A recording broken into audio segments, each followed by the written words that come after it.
नमस्ते प्रणाम के बात ऐसे कि ट्रेंडिंग स्टार खेसारी लाल यादव ने फिर एक भोजपुरी में रिकॉर्ड बना एक न्यू रिकॉर्ड बना दिया है खेसारी लाल यादव ने।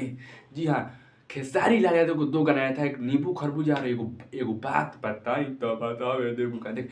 नींबू खरबूजा अइला 1 महीना 21 दिन 22 दिन हो गए, ठीक बा। एगो बात बताई बतावे देबू कि ना, लाइल बानी हई लगावे देबू ना, मतलब सेनुरा लगावे देबू कि ना। ई गाना के अइला हो गई 21 दिन और नींबू खरबूजा गाना अइला हो गई 1 महीना 21 दिन।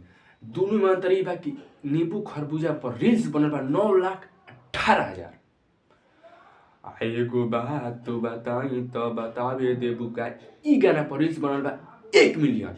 और भोजपुरी में नंबर 1 खेसारी लाल यादव का ये गाना है कि 10-20 गाना आया था, लेकिन खेसारी लाल यादव का गाना एगो बात बताई 21 दिन के अंदर रील्स पर 1 मिलियन। जानते हैं कि खेसारी लाल यादव का इतना खबर हमके लिए इतना